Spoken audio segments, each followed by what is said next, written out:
जिनका नाम था सरयाती। और ये सरयाती श्रेष्ठ राजा थे।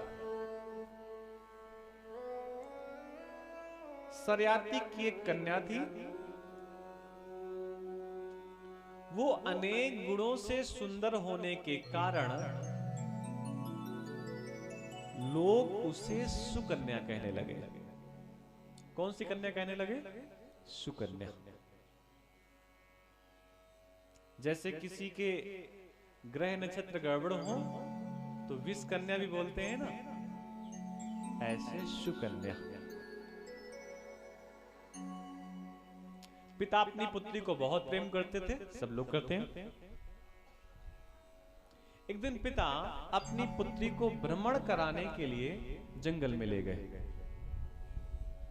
उसी जंगल में अनेकों संत महात्माओं की कुटिया थीं और उन्हीं कुटियों में से एक जगह उन्हें मिट्टी का ढेर दिखाई दिया।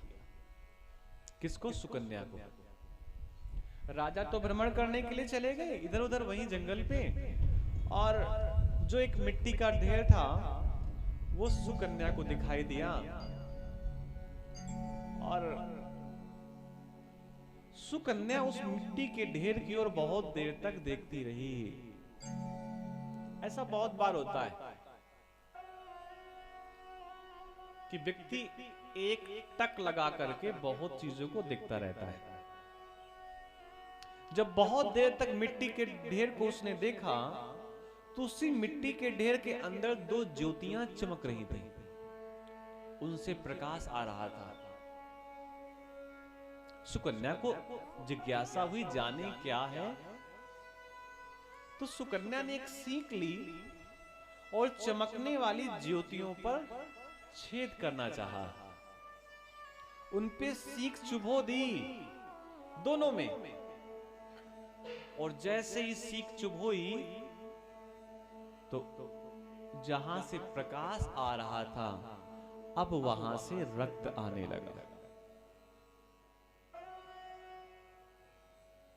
मिट्टी के ढेर को हटा करके देखा गया तो उसके अंदर एक महात्मा की प्रतिमा निकली।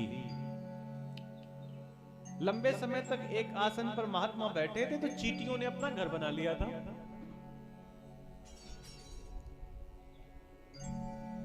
और अपराध किया था सुकन्या ने एक महात्मा की उन ज्योतियों को, या यूं समझिए आंखों में छेद करके उन्हें नेत्रहीन करके, तो संत का अपराध किया था। परिणाम में राजा और राजा के सैनिकों को उदर की भयंकर पीड़ा हुई, भयंकर पीड़ा। राजा भी चिंतित था, सैनिक भी चिंतित थे, सेवक भी चिंतित थे, और पूछा सभी ने कि आखिर अकस्मात सबको उदर विकार क्यों हो रहा है। तब राजा ने सभी से पूछा कि कहीं किसी ने यहां पर रहने वाले महात्मा का अपराध तो नहीं किया। बोले कौन? बोले यहां पर एक महात्मा है। तब सभी ने तो कहा नाना हमने कोई अपराध नहीं किया, लेकिन फिर राजा की बेटी ने बताया कि हां मैंने अपराध किया है। मैंने क्या अपराध किया? उन महात्मा के शरीर में मिट्टी का ढेर लगा हुआ था तो मैंने उनमें सीख लगा दी, वो नेत्रहीन हो गए, और उसी का परिणाम था कि सबको उदर विकार हुआ। तब पिता ने अपनी बेटी का पक्ष नहीं लिया। सरयाती ने कहा अपनी पुत्री से कि पुत्री अपराध तूने किया है, इसलिए तेरे अपराध का परिणाम ये प्रजा नहीं भुगतेगी, इसका परिणाम तुझे स्वयं भोगना होगा। उसी समय ब्राह्मण को बुलाया, वेद पाठी ब्राह्मणों को। राजा ने तत्काल सारी व्यवस्थाएं कर दी और उस मिट्टी के ढेर से संधे हुए महात्मा के साथ अपनी बेटी का कन्यादान कर दिया। बांध दिया उस मिट्टी के ढेर से। राजा ने अपनी बेटी को कि भले ही तू राजा की बेटी है तो क्या हुआ, तूने अपराध किया है और तेरे अपराध का फल हम नहीं भोगेंगे, इस अपराध का फल तुझे स्वयं भोगना पड़ेगा। तूने महात्मा को नेत्रहीन किया है, वृद्ध महात्मा है, अकेले अब कहां जाएंगे। और राजा अपनी बेटी को जंगल में छोड़ करके घर चला गया। कुछ दिन बाद वहीं पर देवताओं के जो वैद्य थे अश्विनी कुमार, वो आए और उन्होंने 16 वर्षीय कन्या को जब जंगल में अकेले देखा, उपवन में अकेले देखा, कुटिया में अकेले देखा, तो पूछा उस कन्या से कि तुम कौन हो और यहां पर क्या कर रही हो। तब सुकन्या ने अपनी पूरी बात बताई कि मैं राजा की बेटी हूं और मेरे पिता ने इन वृद्ध महात्मा के साथ मेरा विवाह कर दिया है, इसलिए मैं इनकी सेवा के लिए यहां पर हूं।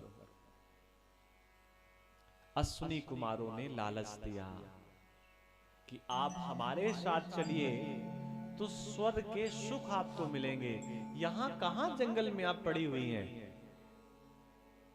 लेकिन सुकन्या ने कहा अगर मैं तुम्हारे साथ चली जाऊंगी तो पूरे संसार में मेरे पिता का अनादर हो जाएगा,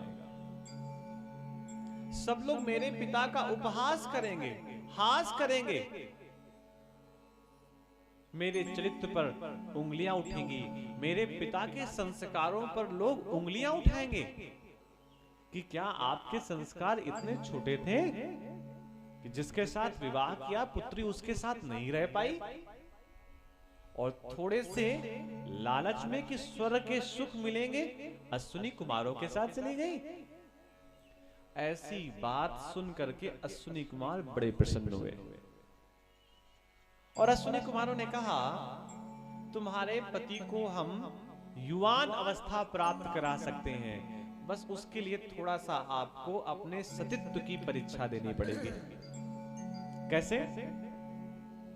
हम दोनों, अश्विनी कुमार दो थे, हम दोनों तुम्हारे पति के साथ नदी पे स्नान करने जाएंगे और वहां से बाहर आएंगे। लेकिन जब हम बाहर आएंगे तो हम तीनों का शरीर, स्वरूप, रंग, आकार एक जैसा होगा और ऐसी अवस्था में आपने जिसका हाथ पकड़ लिया उसी के साथ ही आपको रहना पड़ेगा। सुकन्या सत्य थी, सत्यवती थी और पति भक्त थी, इसलिए उसने ऐसी शर्त को स्वीकार कर लिया। अश्विनी कुमार उन महात्मा के साथ नदी पे गए, वापस आए, तीनों का स्वरूप एक जैसा था। अब उसने सोचा किसका हाथ पकड़े, तब उसने भगवान का ध्यान किया। भगवान ने उन्हें प्रेरणा दी कि देवता अपलकी होते हैं, देवता पलक नहीं झपकते। आप मंदिर पे जाते हैं ना, भगवान कहां पलक झपकते हैं, वो तो मंत्रों के अधीन है, पलक तो हम लोग झपकते हैं। सुकन्या पहचान गई, उनमें से एक पलक झपक रहे थे, उनका हाथ पकड़ा और वो कोई और नहीं, उनके पति ही थे। अश्विनी कुमारों ने अनेकों प्रकार की औषधियां दी, उनका मिश्रण किया गया, उससे च्यवन बना और उस च्यवन को उन महात्मा को खिलाया गया, जिससे उन्हें युवान अवस्था की प्राप्ति हुई। नाम था उनका चमन ऋषि। इन्हीं के परिवार में और संत महात्माओं की कथा है। नाभाग और नाभाग के एक पुत्र अम्बरीश की कथा है। अम्बरीश